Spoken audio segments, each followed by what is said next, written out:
ఇంట్లో కూడా పడ్డారు అందులో ఇంట్లో రెండిట్లల్లో ఇంట్లో 5,000 ఉండే ఇంకేమేమి ఉండేనేమో అవన్నీ చూడలేము ఇంకా ఆమె లేదు. అంటే మీ ఇంట్లో పడ్డ తర్వాత ఈ ఇంట్లో పడ్డారు అనమాట. ఇంట్లో ఎవరు లేరా? ఊరుకోయినరా? ఎవరు వేరే ఊరుకోయినరా? శుక్రవారం నాడు తొట్లే ఉండే ఫంక్షన్ చేసినాం మన్మరాల్ని. ఫంక్షన్ చేస్తే బంగారం వచ్చింది. 4 మాసాలు 4 ఏళ్లకు ఉంగరాలు వచ్చినాయి, చేకట్లు వచ్చినాయి చేతులకు. ఇంట్లో ఒక షైన్ బిల్ల ఉండే.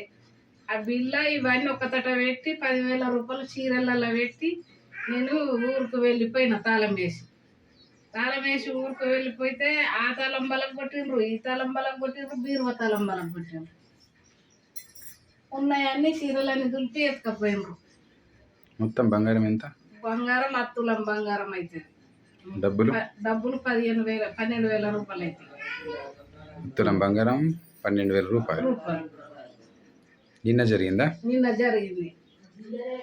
ప్రొద్దున్నే కదా తెల్లందాక జరిగింది. కానీ ఇవాళ ప్రొద్దున్నే చూసేటోళ్ళకే అటు దొంగలు పడ్డారు అన్నటోళ్ళకే, ఇలా తలుపులు తెరున్నాయంటే వేరే వాళ్ళు చూసేటోళ్ళకే, ఇంత చూసేటోళ్ళకే ఏమున్నది కదా మొత్తం దోసుకుపోయారు. గ్రామంలో నిన్న రాత్రి ఇక్కడ ఒక 5 ఇళ్లలో దొంగతనం జరిగింది. అదేవిధంగా ఇంకొక 5 ఇళ్లలో దొంగతనానికి అటెంప్ట్ చేయడం జరిగింది.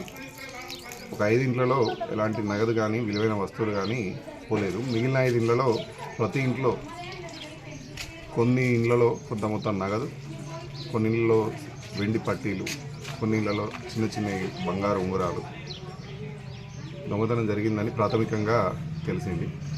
సుమారు 50,000 విలువ గల ప్రాపర్టీ దొంగతనానికి గురైనట్టు ఇప్పటికీ ప్రాథమికంగా తెలిసింది. డాగ్ స్క్వాడ్ మరియు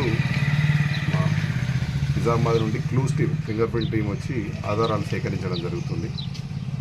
పూర్తి విచారణ చేసిన తర్వాత అందరూ 5 కంప్లైంట్లను విచారించిన తర్వాత పిటిషన్ తీసుకొని పూర్తిగా ఎంత నగదు పోయింది అనేది నిర్ధారణ చేసి కేసు నమోదు చేసి